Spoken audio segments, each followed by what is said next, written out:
I think we're going to begin. Welcome, everyone, to the session of Extension and Mental Health Resiliency during times of disaster and recovery. The presenters today are very passionate about this subject. They believe in its importance when we are conducting the business of facing disasters and recovering from their impact. It is critical that we practice self-care and help others to do the same. It is also crucial that our institutions support these self-care principles to keep their employees effectively functioning. In the interest of time, we ask that you view the Eden profiles for Lynette Black at Oregon State University Extension, Cathy Pearson at Texas A&M Agri-Life Extension, Linda Tannehill at University of Alaska Cooperative Extension, who I'm sorry is not able to join the group today due to technical challenges, and Sherry Nelson, retired from the University of Missouri Extension. These are our presenters for this session. You will see that I've also put an evaluation link in the chat, so at the end of the program, we'd really appreciate it if you could complete that evaluation for us. Thank you. Thanks, Joyce. I really appreciate that. This is a picture of where we were when we were at work in Kansas City, Missouri at the Embassy Suites. We wanted to just thank our funders, the Eden Extension Disaster Network as well, who the funding was supported through NIFA and USDA. We also wanted to thank our reviewers, Sonia Kukel at New Mexico State Extension and Brian Oatman at University of California Extension. Connie Burnham also sat in with us for a day there while we were in Kansas City. So we appreciated her input as well. And with that, I'm gonna move it on and let Lynette take over. Oops, sorry you guys, that's us in Kansas City. Yeah. Okay, thank you, thank you. So this is a series publication. It begins with an introduction that asks the question, why extension? Why should extension professionals be involved in disaster preparation and recovery? And we would like to respond with, why not? The Cooperative Extension Service is unique in that it exists in nearly every county, in every state in the US, and we're charged with meeting the needs of our communities. And since all disasters are local, we need to be prepared to assist when these unexpected events occur. I'd also like to argue that the extension professional is unique. We have a heart for our communities and desire to help our people when it comes to a disaster. My final, another comment would be that professional responders focus on the greatest good for the greatest number of people. That's their charge. And this often leaves the rural population less served. And this rural population is often our clientele, those of which we are most familiar with, and they're most familiar with us. However, this also places us as extension professionals on the front line helping our people without the same training as a professional responder receives, and therefore leaves us more vulnerable to the effects of the trauma that we see in others. And this is the reason for these publications. Again, it's a series, and also the reason for the post-conference training. So I'd like to put a quick plug in for the post-conference training tomorrow for those of you that registered for it. It'll be excellent. The reason for these publications and that post-conference training is to help us as extension professionals prepare our brain as well as our bodies for responding to these emergencies and our clientele that are going through it. The first actual publication in this series deals with the brain. The brain is amazing in that it can be trained to respond in certain ways through muscle memory. However, due to our history and how the human is made, as our history as hunters and gatherers, it's wired to respond to stress and trauma in a certain way. Understanding that is really the first step to training our brain to respond differently when it comes to a disaster or a trauma. The second publication in this series helps us understand the typical brain response to trauma and then what happens in the body. When the brain perceives a threat, the adrenal glands start producing adrenaline, a major stress hormone that promotes the flight or fight response designed to help us survive. And then endorphins, which is a natural painkiller. So in that fight to survive, if we're injured, we don't feel it. It's a natural painkiller. But here's the kicker. The entire stress response is tied to the amygdala part of the brain, which is the most primitive part of the brain, because it only takes 12 milliseconds for that signal to make it to the amygdala, where it takes 24 milliseconds to arrive at the prefrontal cortex. So that puts our amygdala in charge when there is a sudden trauma. The amygdala, interesting enough, is also what's in charge in our preteens, our early teen years. When the prefrontal cortex is going through its remodel, it's the amygdala that's in charge, which is why our teens have such interesting reactions to things and swings to their emotions. Thus, because of this 12 and 24 millisecond difference, we react to stress and trauma. We react to it rather than think through it. We can't think through it. It's not until the final hormone, cortisol, is released that this whole biochemical response that occurs within the brain and the body because of the brain's signals, that we can return, our body can return to its normal functioning levels, and the brain can really begin to think things through. Disasters cause, the other thing I wanted to mention is disasters, as we know, causes an increase in a person's stress level. Therefore, when we enter a disaster, we want to enter a disaster in the lowest stress possible. So this publication also covers the stress cycle. So the last part of this publication covers that stress cycle. So we understand that it's extremely important that we start in our lowest stress levels possible.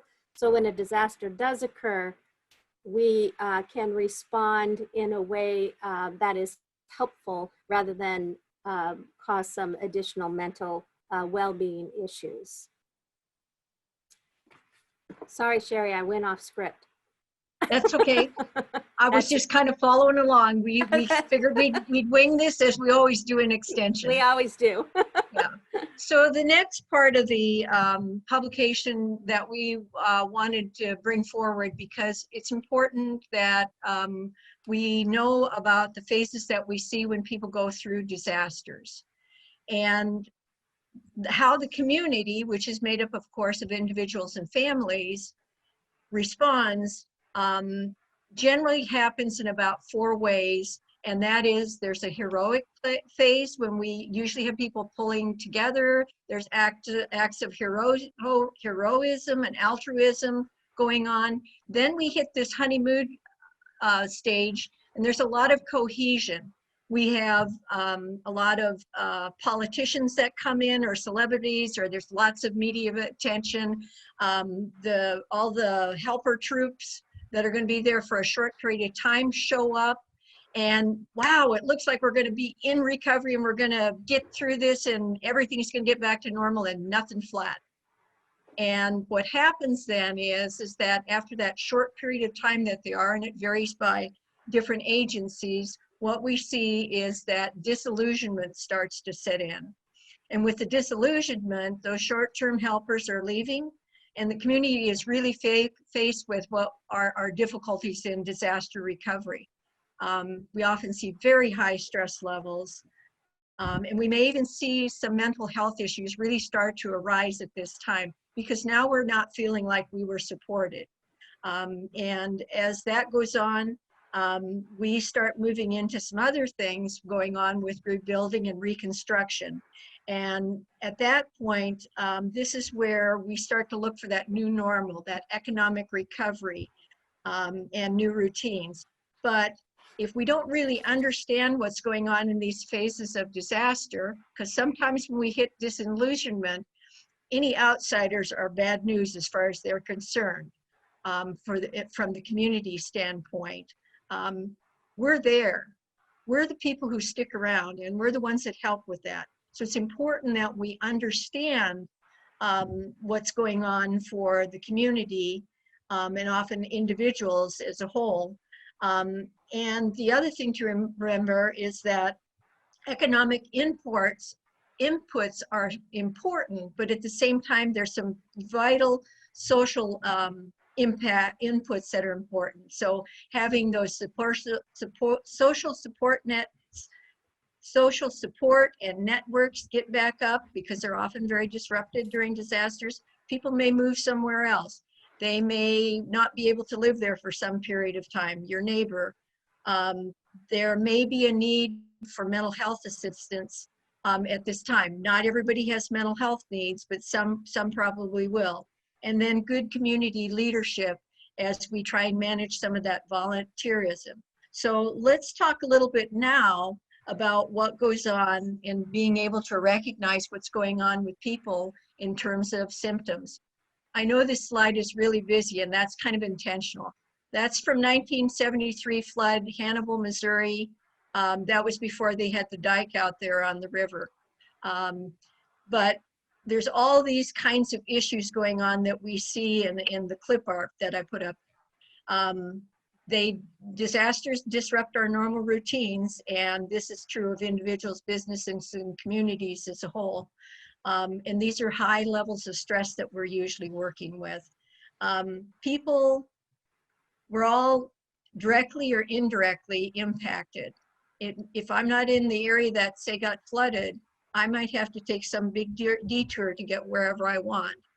But we need to be able to recognize what are good coping skills and what are skills that are probably not going to help us out. And it's important that we also recognize not only maybe in ourselves, but also in our colleagues, as well as the clientele that we deal with, because we may be that support or that helper that gets there. If we think about our friends, if we were responding to a disaster as a first responder kind of thing, having a buddy is always a good thing. And that's kind of what we're looking at here, is how can we fill that gap in. When we have that support, we're often less likely, along with our self-care, to develop more serious psychological issues.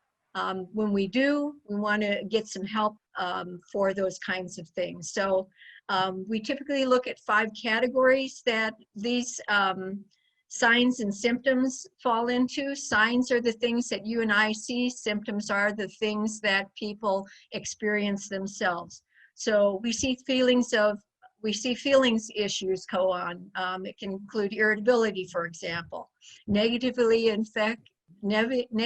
affected thought processes, such as confusion, changes in behavior, angry outbursts, crying spells, for example, physical symptoms, or medically unexplained physical issues that people may have.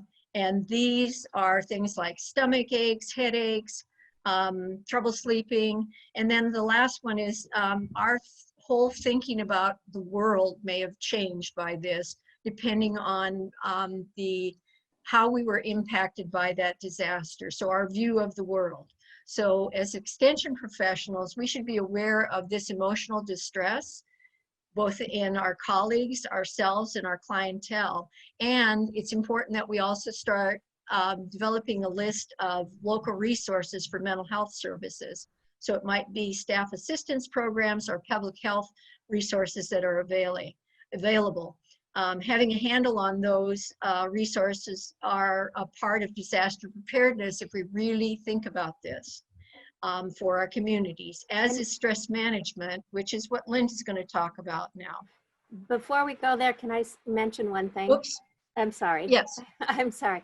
I'm just thinking about some of the signs that you had mentioned, signs and symptoms, and the feelings. And I've noticed within my colleagues right now being right at that line of a breaking point almost. You know, that one more thing, you say one thing different or one more experience by them and they break down crying. So we know that we're already with this pandemic and the changes in the way that we have to work and all the stresses from switching to virtual, we're already at a high toxic stress line. And adding disasters on top of it, like the hurricanes that Florida just went through and the Gulf Coast went through, coast, it's not a golf course, it's a Gulf Coast, just went through. That's just one more stress on top of what we're already feeling with the pandemic. So I already see these signs within my colleagues. So something to think about. Tears for no reason, that's right. And sorry, Linda wasn't able to be here due to technical difficulties. Their high-speed internet or lack thereof is not always helpful. She kept getting bumped off, so I'm the backup plan here. So one can argue that stress is just a part of our lives. We all feel it at some time. The amount and type of stress is key to our well-being. This section of the series that we're talking about here, Taking Care of You, Stress Management, is one that when we look at trying to do that and reduce our stress levels, it's important. So what are the things that we can do now to prepare ourselves to be at that low level that Lynette was talking about early when we get into a situation like this? And I know as extension workers, we're all very stressed by different things that are going on. It's the chronic stresses that are what get us into trouble. And they're often can be a byproduct of disaster. We know that there are a lot of bureaucratic nightmares and that kind of things. So what we cover are stress management and the reduction techniques, and what we can do to determine what works best for us. We're all different. There are certain things that we can do or different kinds of stress reducing activities that are best for us. And practicing those things beforehand is best. So just a few to name some are breathing exercises. That's probably one of the best ones we can do and very simple. Imagery and visualization for some people. Meditation.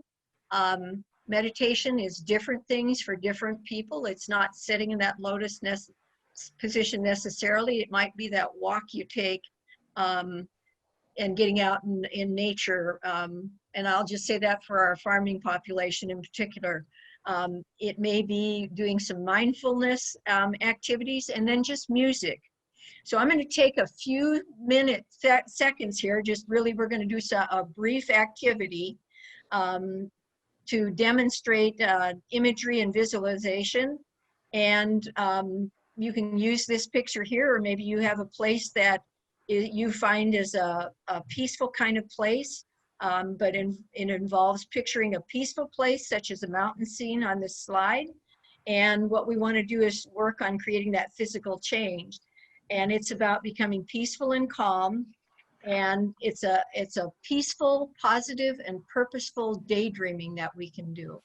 So I want you to sit, or if you're in a place where you can lie down comfortably, close your eyes and picture a peaceful scene in your mind. And let yourself escape into that place. Let your senses take in the colors, the temperature, and other physical characteristics of this place. Stay in this safe place for a few minutes.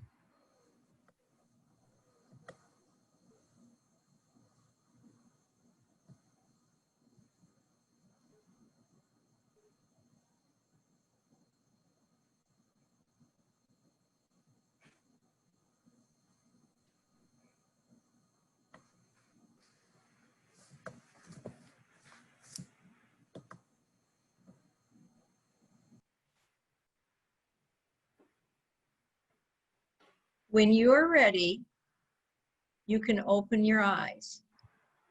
With regular practice, you can return to this peaceful place whenever you need to.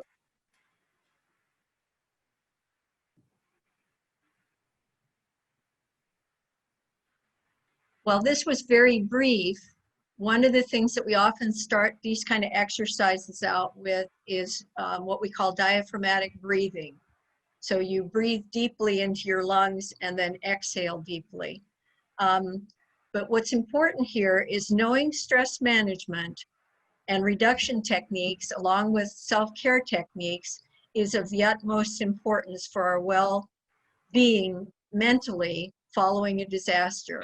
So there's many things that we can do in terms of taking care of ourselves aside from that. And Cathy is going to talk about taking care of you, that self-care piece next.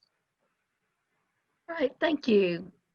As you can see, what self-care is, it's scheduled, planned, regular activities we do in order to take care of our mental, emotional, spiritual, and physical health. And the goal of this publication is to encourage extension professionals to begin thinking about their own self-care and the habits they have and that they have in place on a regular basis, so that as they're called out to an unexpected event or a disaster, they already have that good foundation of self-care. And many times, as extension workers, we have our own disasters we're dealing with. If it's your area that's been hit, like we were hit with Hurricane Laura, and I'm dealing not only with helping the community through my job as an extension agent, but we're also dealing with our own insurance, our own trees on our building, and different things. So having these good self-care foundation that will help us be our best when we help the community. It's key to helping us bounce back quickly. And the publication begins, first of all, with a list of self-care ideas, and a lot of them are the same for everyone. Things such as eating healthy food, staying hydrated, sleeping, getting enough sleep, and those pretty much are the same for everyone. But then self-care needs to be individualized also.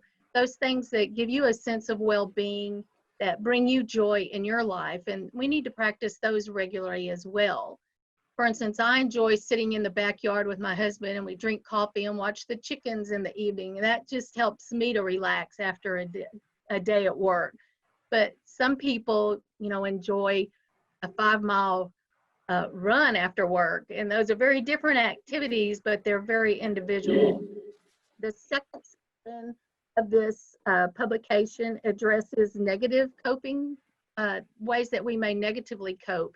If we don't already have those, that foundation of good self-care, we may turn to drinking too much or drugs as this added stress is put on us. Assisting in the community, we might overeat or undereat or work without stopping to take a break. And those will add to the stress that we already are experiencing. And then the third section gives hints on how to continue that self-care when you're out, either as a strike team member possibly, or just working in your community, things that you can do like the buddy system and talking about what you're experiencing, making sure to work a shift and make sure to rest in between and not just continuing to work. And then staying in touch with your own family. Those are just a few hints. So I hope you will consider this publication and how it can fit in to help you become your best before the disaster hits. Thank you. So the final publication at this point in this series is on developing optimism, a resiliency skill. This is another resiliency skill that we can learn before a disaster occurs, and that's to train ourselves to look for the positives in each situation. And that doesn't mean unicorns and rainbows. It's just a reverse, a way to view something that is occurring that could be taken either negatively, and is normally negatively, but a way to turn it around to be a positive.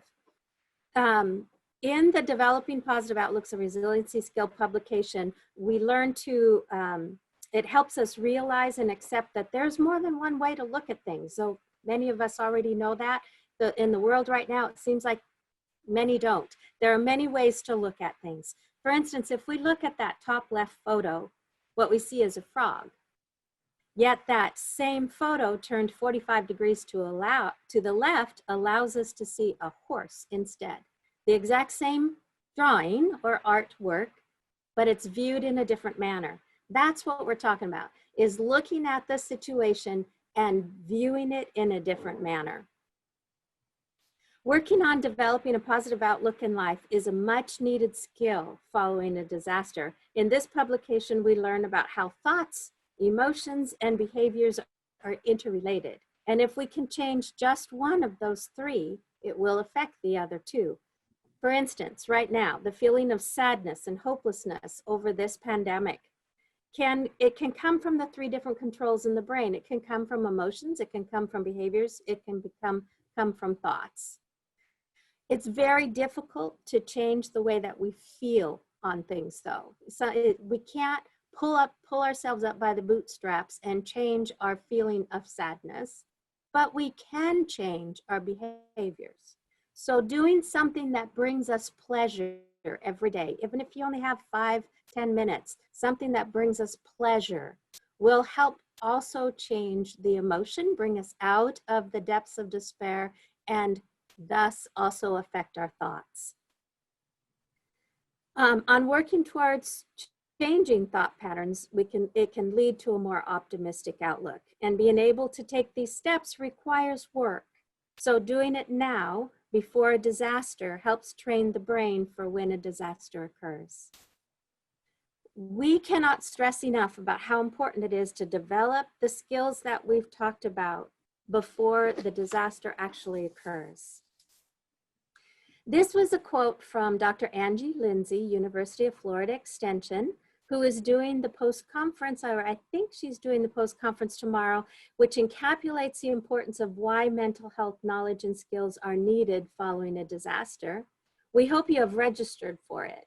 Also, as a team, we are planning on doing a webinar or two based on these publications so we can go into more detail and help learn some of these skills. The actual publications will be available this fall.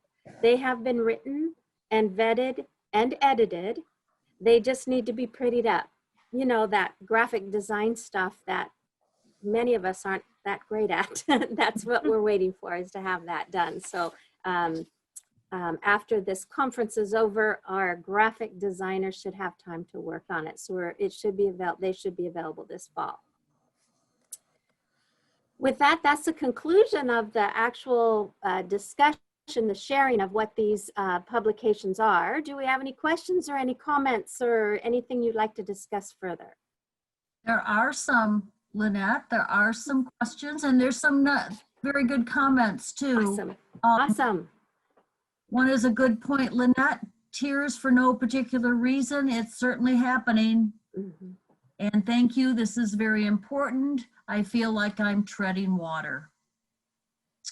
I signed up for Monday's mindfulness through the university, but then I have forgotten to go to 2 so far. I know what I need to do, but I am not doing it. Flip it. Spending all this time at home, I bet our gardens are getting more attention. That's a good stress releaser right there. That is a stress releaser if you like gardening. Yes. The next one is I have a new appreciation and understanding of being kind to yourself. And then Angie does tell us, come join us tomorrow. I'm Dr. Heidi, clinical psychologist, will be leading the discussion. There's been any discussion about developing peer support groups, ladies. Good comment. And this work is very important. I look forward to the publications and webinars. Really nice presentation, ladies, and very timely topic. At this point, I am not seeing anything else in the chat, but we'll wait a minute because you all finished early, so we actually have time. Another one's important to watch out for your coworkers. Gregory started a MS team, Microsoft team, maybe team channel called Fun. Yeah, so what I did is we need diversion every now and then because things are so heavy on us. I decided to put to work a place where people could blow off a little steam or try to cheer people up with a thought-provoking, we put in thought-provoking quotes. Or if you wanted to just talk stupid, you can just go ahead and do it there, and it's all logically placed in one spot. So yeah, so you know, I have a picture on my refrigerator that I posted there of the frog being eaten by the crane, and he's got his hands around the neck of the crane saying, you know, hang in there, hang in there. So that's what we did. Yes, Gregory, humor does help. It really does. Again, wonderful comment. Thank you for an excellent presentation and a much needed presentation. Yes. I heard you guys talk about a publication. Is there a link in the chat? So Libby, they're not quite finished yet. As I mentioned, they've been vetted and edited, but they're waiting to be made pretty and available, and they will be Eden presentations or publications, so they'll be on the Eden website. Thank you. Yeah, I'm at the same phase, prettying up the document. That's right, prettying up, making it look so that people will read it rather than just a run of words. There is an evaluation link. Let me put it back into the chat for everybody. It was done at the very beginning of this. So let me find it again.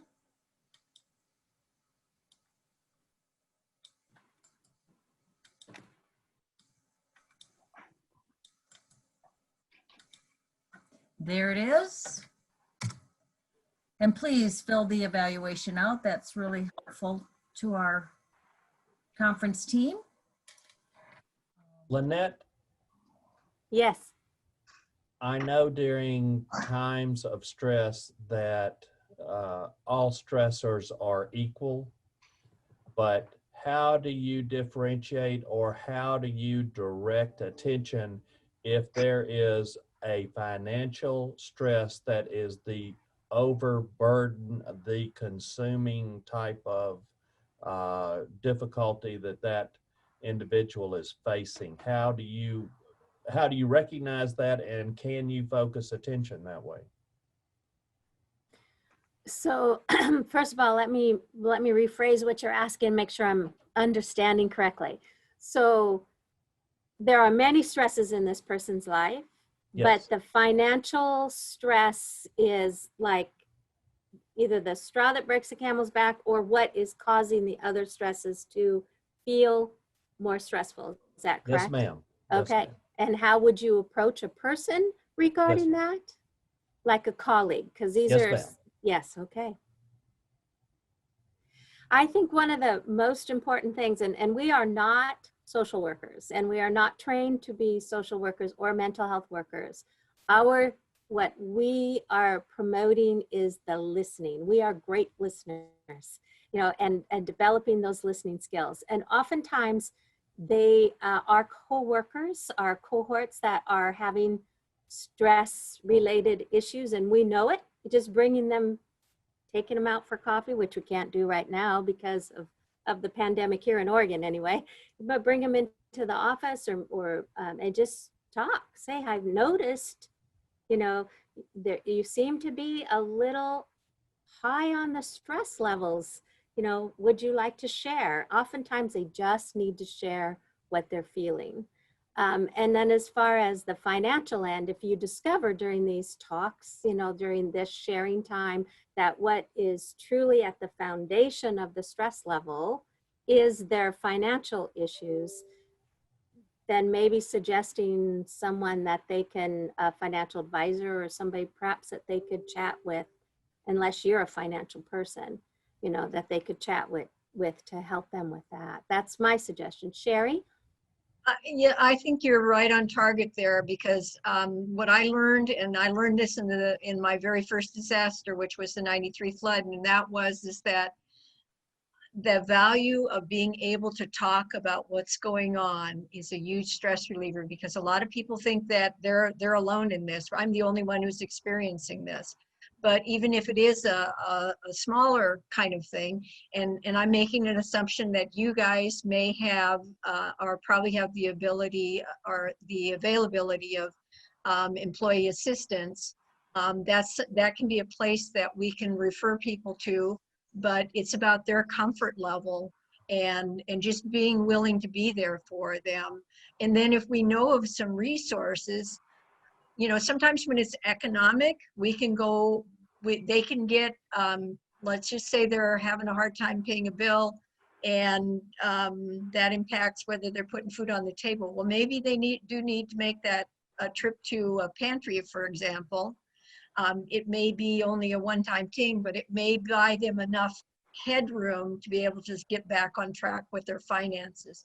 And then, of course, if it's more complicated than that, we often have people within our ranks that know of those resources in terms of the financial end of things. So that would be a thought that I would have. I think And the most important thing, though, Tom, that you mentioned is that you noticed that this individual was Yes. struggling. Yes. And that's one of the reasons for those signs and symptoms. You know, we can see that they are at a level that we need to bring them down. You know, obviously they are struggling. That secondary trauma or vicarious trauma that we as extension professionals get when we respond to these disasters and listen to our people, if we don't learn how to deal with that, then we can take on their trauma as well. So learning how to listen and be able to give them resources and noticing when it is beyond normal stress and perhaps expanding into a mental health concern is important as well. So that's why we have the publication on signs and symptoms and when to suggest mental health help. Because we're And not that the was one of the, professionals. yeah, one of the things that has been so unique about this particular emergency crisis incident, whatever you want to describe it. We have a great many office associates, a great many people who are university employees and have not missed a paycheck. They may not make $200,000 a year, but they have not missed a paycheck.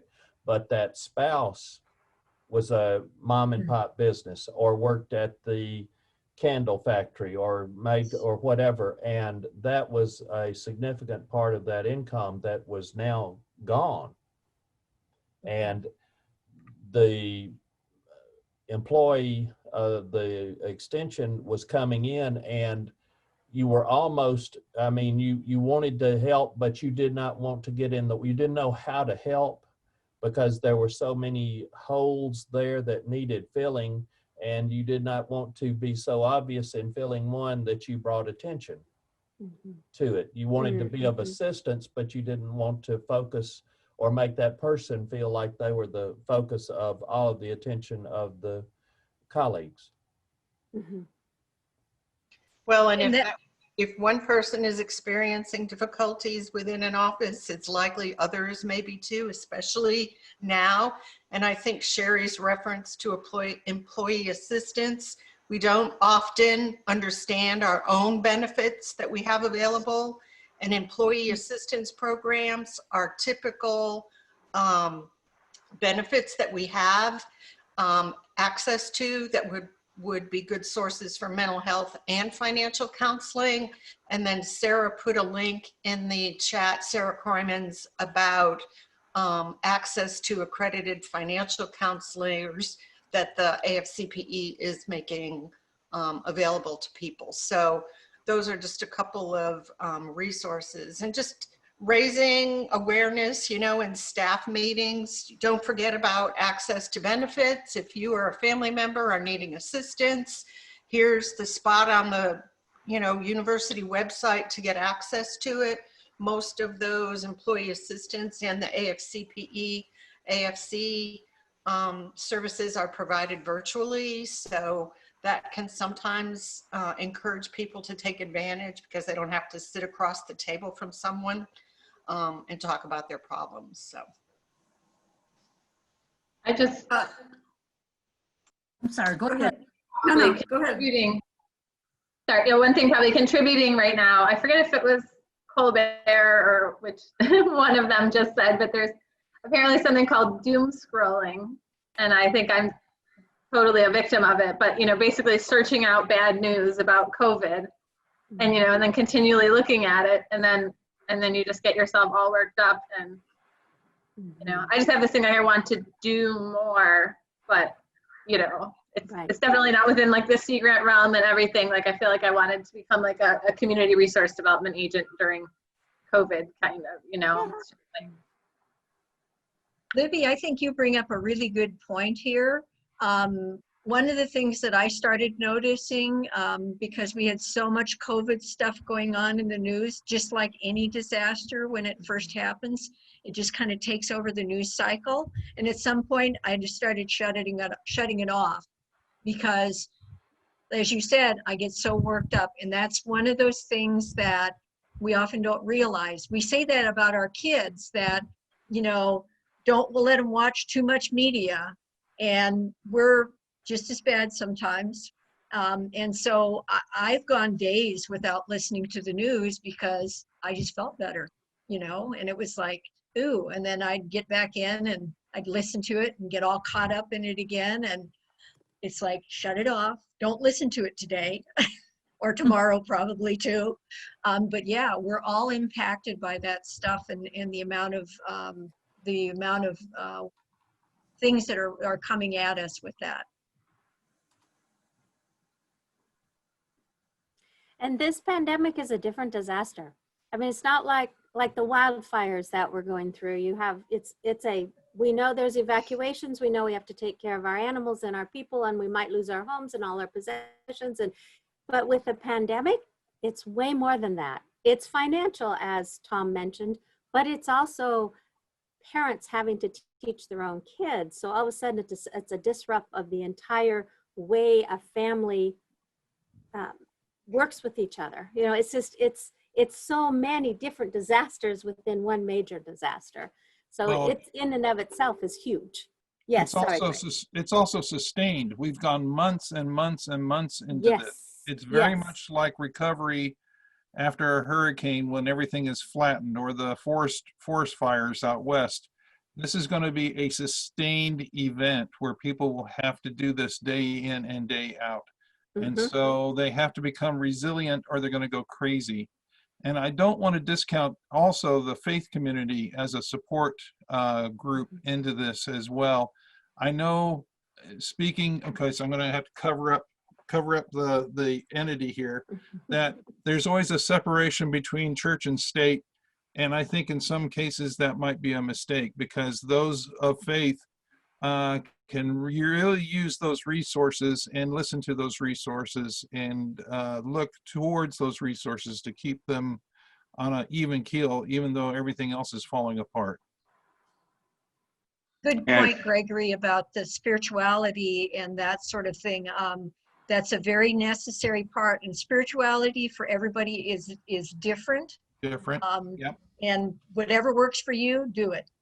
So I work with the Plains sect, and you know that they are a faith-based group. And one of the things they do, especially the Mennonite community, they actually have a disaster network that mobilizes in different ways. So they're sitting in Pennsylvania, but you may see them show up in Texas or Florida just to help out with truckloads of material and hundreds of people to work. So that's what they do. They feel like this is their calling. They have shown up in Texas. Yes, they have. Yeah. And if I could jump in, Sunday. You can give them kolache and they'll give you buttered noodles. If I could jump in on Gregory's point, I think the key difference that I'm guilty of this feeling, and I'm noticing it in my community through COVID, is the key difference between a hurricane or these other natural disasters and this COVID situation is, we're so used it here in Florida to the hurricane, the calendar, you can kind of, when it's going to end. If we were going to get hit with a hurricane, we can track it. And we know when the storm is going to be over, and we've rebuilt so many times. You know, we know it's going to take this long to get the insurance companies involved, to get FEMA involved, and to start the rebuild process. And you can see a light, you know, at the end of the tunnel. Whereas with COVID right now, and what I'm noticing from my own mental health, from the mental health of the people I work with and the people that I'm just close to in my community, is the fatigue factor of we don't know when it's going to end. We don't know when, you know, we're going to be able to enjoy our public spaces at full capacity again. We don't know when we're going to be able to go see our grandparents in the retirement homes again. We don't know when we're going to be able to access our community resources without wearing a face mask or feeling like we're being judged for wearing or not wearing a face mask. And that level of, you know, politicization of the situation as well has really become a mental health, you know, kind of a ditch, so to speak, of, you know, and we don't know where the upslope is to get us back out of it. And I think that that's what is really separating COVID as a particular mental health struggle in the disaster space. And how can we as Extension, you know, while we all represent good science and good, you know, educational resources, we've been used to saying, no, I don't know when 4-H is going to come back. I don't know when we're going to be able to have meetings at our offices again. And that is really the difficult part. And I think we as an Extension community can hopefully work together through these resources to be able to provide, while we can't give you those concrete answers to this is when things are going to get better, hopefully these resources for mental health will at least help you to work through this difficult time until that light at the end of the tunnel gets a little bit closer. Mm-hmm. So this is very much looking like the polio epidemic way back in the 50s, and when they were starting to come out with vaccines, and a lot of the discussions we're hearing now about, you know, vaccinations or not, and, you know, the development of the vaccine and so forth was taking place in the 50s with Jonas Salk and the famous school test. You know, they tested a school basically unknown and compartmentalized, and it worked. So, and then there was an improvement later on the original vaccine. So I see very similar instances between that and now, as well as what we saw in 1918 with the flu epidemic, where they were losing people right and left, and they were making mistakes right and left as well. So I think we're doing better from the idea of defense, civil defense against this. But on the other hand, it's also another layer that we have to contend with. So now we have forest fires and a pandemic disease. So now firefighters, you really can't put them in a dormitory very well, because now here's all this other stuff going on. So, yeah. Yeah, I draw a key distinction, you know, between the 1918 pandemic and obviously this 2020 pandemic, clearly being our technological differences and our ability to communicate so quickly and get information out together and be able to provide not only quality education and quality science information to our stakeholders, but also, you know, with like you guys have been mentioning, like Libby Carnahan mentioned about the doom scrolling and the, you know, finding and seeking out the bad news. With the ability to communicate good information, we've so quickly devolved into the ability to speedily communicate that doom or the misinformation, and how difficult our job is now. While we have these great and amazing scientific advancements, we also have can utilize those same tools for nefarious purposes. And we in Extension find ourselves in a very unique space where we're trying to utilize those same technologies to fight that battle of getting good quality content to our stakeholders and to our communities. So I think while our science is so much better, our interpersonal relationships, as have been displayed over these past 6 months, are very much at risk from a mental health standpoint, with the ability to communicate these ideas so quickly and so widespread.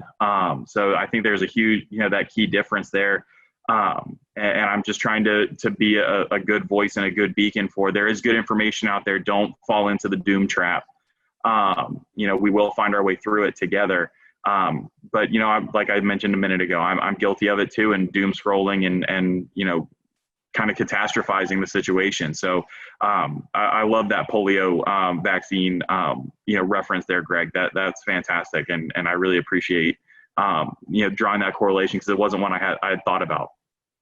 So, you know, it comes down to this. We need to choose to do good because it's the right thing to do. Do the right thing because it's the right thing to do.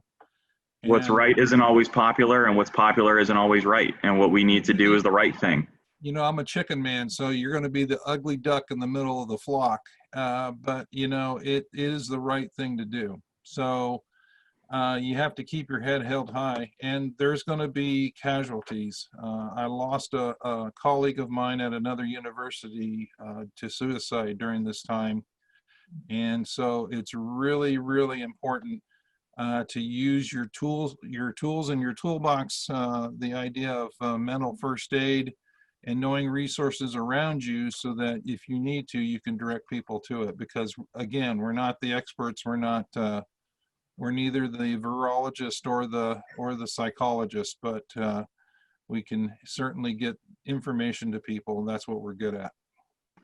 This has been such a great session, and thank you to Lynette and Sherry and the group that have put this together. This has been such a great session. Thank you so much for bringing us this information and bringing this to our communities. You're most welcome. And again, thank Eden for the funding for us to be able to do this. We look forward to the documents to be ready to share. Thank you. And our time is up, so we're going to move to the capstone in the main room at 3 o'clock. So you do have about 7 minutes to take a quick break. Thank you all for joining us. Great presentation. Thank you, everyone. Thank you. Thank you very much. Thank you.